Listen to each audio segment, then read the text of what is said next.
Just now, Eala dropped a bombshell and the whole tennis community is still trembling.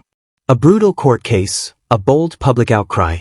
Additionally, the WTA has released an official no-one on the trip witnessed the investigation approaching. This was not a whispered rumor in rooms with lockers. It wasn't a mysterious posts on social media that are accessible to interpretation.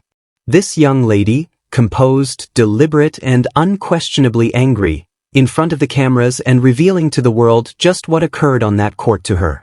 And once there was no going back from what she had spoken. The Philippines had provided tennis with a prodigy. However, the globe was seeing something far more potent than talent develops. They were observing a fighters won't be silenced. There's a reason I clicked on this video. Hold on to observing because of what really took place behind those first conversations will really startle you. Some athletes show up on the scene subtly, gaining their location, meticulously constructing their repute point by point, match by match. Additionally, there are those who came quickly, blindingly, and like lightning. Difficult to overlook. Eala was the second sort at all times. Manila-born 2005 saw Eala not only envision yourself playing professional tennis. She pursued it with such intensity that it caused in the middle of the drill, coaches pause and observe. By the time she was 13, murmurs inside the tennis community in the Philippines had already developed into something more audible, anything more certain. This girl she was not just gifted but also generational. Her trajectory sharply increased when she was awarded a coveted position at the Rafa Nadal Academy in Mallorca, Spain. The same prestigious organization that influenced some among the most intense rivals at the moment functioning inside the professional circuit. Training using techniques developed by one of the most intellectually powerful in the sport champions left their fingerprints everywhere. The game of Alice. The dexterity, the unrelenting basic hostility, the psychological calm in the face of oppressive circumstances. She took in every instruction and improved it into something that was all her own. Grand Slam championships for juniors came next. The Roland Garros girls of 2020 first doubles the crown. Next, consecutive US Open girls glory in singles and doubles that caused shockwaves to travel through a community that had been waiting for many years want a Filipino name to reverberate across Grand Slam courts. Each prize she raised felt greater than athletics. It seemed as though national identity, such as evidence.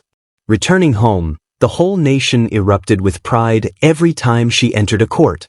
Filipino supporters, ardent, committed, very passionate about their athletes, changed Eala into something more a player of tennis. She turned become a symbol, a standard, a real-life response to anyone who has ever questioned whether Southeast Asia was at the top. The sports level. However, symbols convey intolerable weight. Expectation comes after magnificence like a shadow that never shortens. Additionally, when Eala moved from junior supremacy into the harsh WTA machinery professional tour, she came upon something that no school could adequately prepare for her. The hierarchy, the politics, and the unwritten laws of existence toward the very end of the top women's tennis. She prevailed in games. She ascended rankings. She gathered data that validated all of her family's sacrifices created. Each kilometer she went from at home.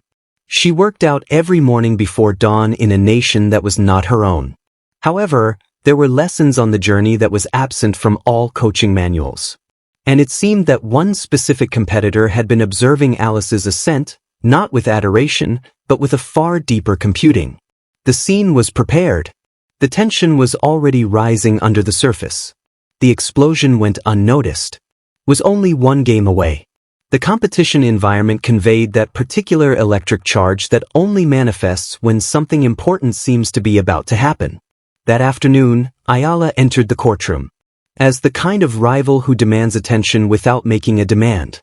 Her face fixed, her racket is already a manifestation of pure purpose. That day, her opponent was not pushover. An experienced expert, knowledgeable, strategically astute, and maintaining a reputation inside the locker space that combined reverence with something much more difficult. Participants who has previously encountered her talked cautiously when her name came up in discussion, Selecting words with purpose. People should use care while traversing unmarked territory. The first set was fierce. The two players traded punches. From the starting point, using the regulated brutality that characterizes contemporary women's tennis at its best. Eala's forehand, her preferred weapon at all times, was shooting with terrible precision. She progressed through the first set using the kind of concentrated authority that proposed she had the whole day to herself. The second set then arrived, along with a shift when no one is seated by the courts might provide an explanation right away. In the course of important moment at 44, with the audience leaning forward, the stress almost physical in terms of density, something occurred, causing the contest to halt cold. As in order to serve, Eala hurled the ball. She has put thousands of people to death. Thousands of times without any problems, a boom burst from immediately across the net. Nor the sound of a crowd, nor an unintentional disruption from the stands. A thoughtful, astute, and precisely timed disturbance that clearly came from the side of the court occupied by her opponent. Eala's serve fell apart. The ball touched down. She pivoted. Her gaze discovered the source right away. The phrase on there was no misunderstanding on her face. It was acknowledgement. The appearance of someone who comprehended just what had just happened and had maybe been anticipating. Unconsciously for this exact moment to eventually come to pass. The referee hesitated. The audience muttered. Participants during courtside competitions create a sixth sensation of when something really inappropriate has happened as opposed to when manufacturing of nerves and pressure perceived complaints, as well as the energy echoing through those stands made it apparent that this fell within a whole other category. Eala walked calmly up to the umpire. She spoke softly, but with clear-cut directness, asking that the obstacle should be formally recognized. And the point was repeated. The referee deliberated, the seconds dragged. Uncomfortable. Athletes in the professional ranks include instructed, mentored, and sometimes contractually directed toward diplomatic conversation after the game. Grin all through the suffering. Give your opponent credit. Talk about opportunities for improvement. Reroute controversy with elegant, well-made words that safeguard the sport's polished outside. Eala entered the press conference and disassembled all of those unwritten anticipations. She took a seat, modified the microphone, followed by the serene accuracy of someone who has practiced nothing as she didn't require any in anticipation of the reality, she started to talk. She explained the in-court incident systematically, the time, the purposeful disposition, the pattern she had personally saw growth during few points prior to the most there was an atrocious moment. She mentioned the umpire's reluctance. She recognized her own emotional reaction without expressing regret or being too qualification. After that, she stated something that traversed the internet in less than an hour and hadn't ceased to move since. I've participated in facing challenging opponents, my whole profession. I'm not afraid of losing, but losing because the rules were set by someone avoid applying to them. This tour needs to end the discussion. Steer clear. The press room was silent. Notebooks ceased to move. The cameras continued to roll. The core was formed by those two phrases, which a whole firestorm revolves around, assembled itself with breathtaking speed. Filipino supporters have already organized, already observing, already feeling committed to all facets of Aya's career path, enlarged the video across all potential platforms inside hours. At midnight, the hashtag WTA accountability demands have gathered hundreds of thousands of conversations from tennis communities covering 6 continents. However, her opponent's camp responded quicker than anybody had predicted. An official statement with thoughtful wording and Aya's actions were deliberately timed. Comments made during a press conference as emotionally motivated deception. The language was quantified. There was a clear inference. It implied that a young, enthusiastic athlete from a growing tennis country had perhaps mistook the level of competition with intentional wrongdoing, a framing that undoubtedly intensified the public outrage already constructing against it. Former athletes quickly joined the chat. Many with decades of touring experience publicized comments on social media that refrained from explicitly supporting Aya's story, but inquired about inquiries on the reasons of certain behavioral trends among seasoned players continuously avoided close examination. It was impossible to ignore the subtext. In the interim, frame by frame, video analysts started dissections. Tennis on its own podcasters obtained their own courtside accounts. A former ballplayer for the WTA who had completed that particular match and submitted a thread outlining their personal scene, and their description matched exactly with Eala's account of what happened in every important aspect. The story that her opponent's side tried to build. Organizations in charge of professional sports have one thing in common. They make intentional movements. Gradually, to the point at which public pressure converts slowness from a tactic into an obligation. The time has come for the WTA at about 9:47 the following in the morning. The formal declaration made public via their avenues of connection recognized the occurrence, verified that an official inquiry had been started in accordance with the WTA Code of Conduct provisions, and assured clear information about the results and any disciplinary actions justified by proof. Common language, institutional terminology, the kind of well-put-together paragraph that guarantees responsibility at the same time, while making no particular commitments.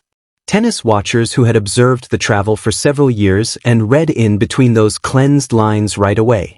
The WTA rules controlling behavior in court includes particular clauses relating a obstacle is any intentional a player's move that disrupts an opponent's appropriate preparedness or carrying out a shot. The punishment structure advances from alert to deduction of points for a possible game fines, and in severe documented instances fall back. What the rulebook says does not specifically address with sufficient the burden of proof is clarity. How officials identify actual obstacles from real-world competitive gamesmanship moment under duress with unfinished visibility. This uncertainty had shielded certain players for many years. Everybody on tour was aware of it. No one mentioned it in public until Eala did. Previous world Andrea Pavlovich, number 4, is never timid. On dealing with fundamental problems inside women's tennis, provided an interview that spread widely. Without mentioning particular participants in the research, she expressed with precise accuracy of the structural Eala's circumstances had shown an issue. There is a level of players whose in essence, behavioral history stored and then forgotten after each cycle of tournaments. Responsibility needs to be remembered. Memory needs documentation. Additionally, documentation needs representatives who focus honesty above practicality. Billie Jean King, whose whole legacy is based on requiring women's sports to face uncomfortable institutional realities instead of handling them discreetly, wrote a reply with 4 words that can stand on their own in its entirety. The young lady deserves responses. Those 4 terms increased participation compared to the WTA's formal notice of an inquiry. Within the venues for the event, discussions that had previously happened solely in private, in a locker rooms, during practice sessions, over dinners away from the spotlight started emerging in a more exposed setting. Professional sports investigations seldom develop with the striking clarity of television in courtrooms. Proof builds up gradually. Accounts from witnesses need cross-referencing. Official match records, umpire reports, challenge logs, audio recordings from one court microphone requires caution. Thorough examination prior to any convincing conclusion is reached. However, sometimes only one document is altered. Everything.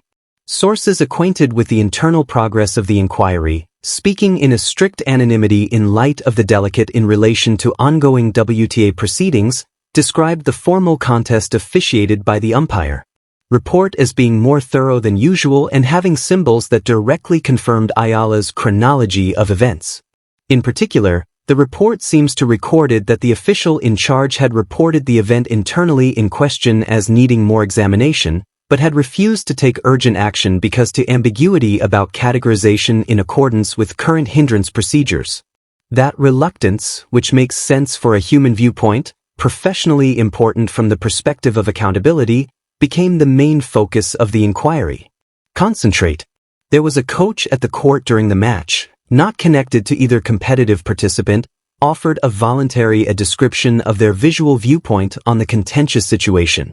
According to their testimony, the identical sources who attested to the disturbance came from the adversary's allocated space and took place within a time window that removed unintentional causality as a plausible explanation.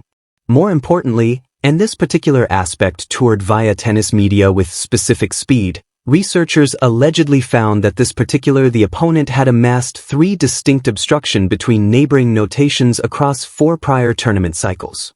No one had advanced past informal documentation. None had resulted in official review.